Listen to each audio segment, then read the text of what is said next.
Burada qəşəng bir dənə qardaşımız var, kasıbların qardaşı. Sənin də qardaşın belə. Gedək dəyişim olsun bir dənə. Saçını kəssin qəşəng. Yaxşı.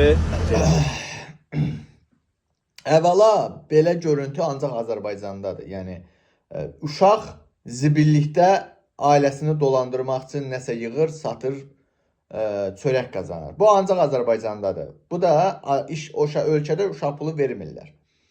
İkinci ən böyük məsələ. Bu uşaq zülmlə, zillətdən həm özünü, həm ailəsini dolandırır. Sabah bu anəri İlham, sabah bu uşağı tutacaq qulağında deyəcək get. Vətənə borcunu ödə, xidmət elə. Vətəni idarə edənlərin balaları, İlham Əliyev kimi qumarbaz, götünü qumarda uduzmuşların balaları da gedəcək kayf eləyəcək, eləmi? Dubayda, orada, Avropada kayf eləyəcək. Belə kasıblar da zülmlə, zillətdən böyüyəcək, 18 yaşına çatacaq. Nazirlərin, deputatların balaları, Adil Əliyev kimlərin, Əlin Ağayev kimlərin, Vilayət Eyvazı kimlərin, belə arvadları, mamlı matanların balaları da kayf eləyəcək. Belə kasımın balaları da gedəcək vətən üçün şəhid olacaq, eləmi?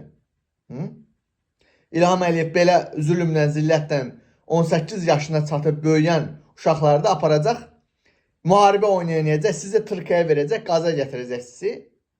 Siz də gedəcəksiniz ki, şəhidlər ölməz, vətən bölünməz.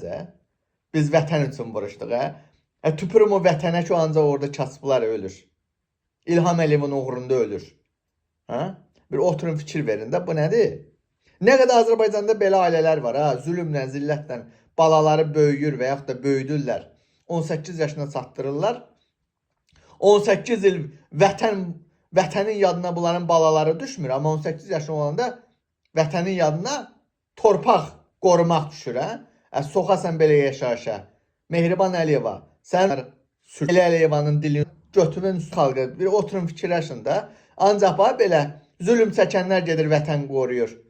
Nazirlərin, İlham Əliyev kimi boyun yoğunların da balaları gelib kayf eləyir. Oturun da, nə bilim, elə öyrəşmişsə vətən kasıblarındır.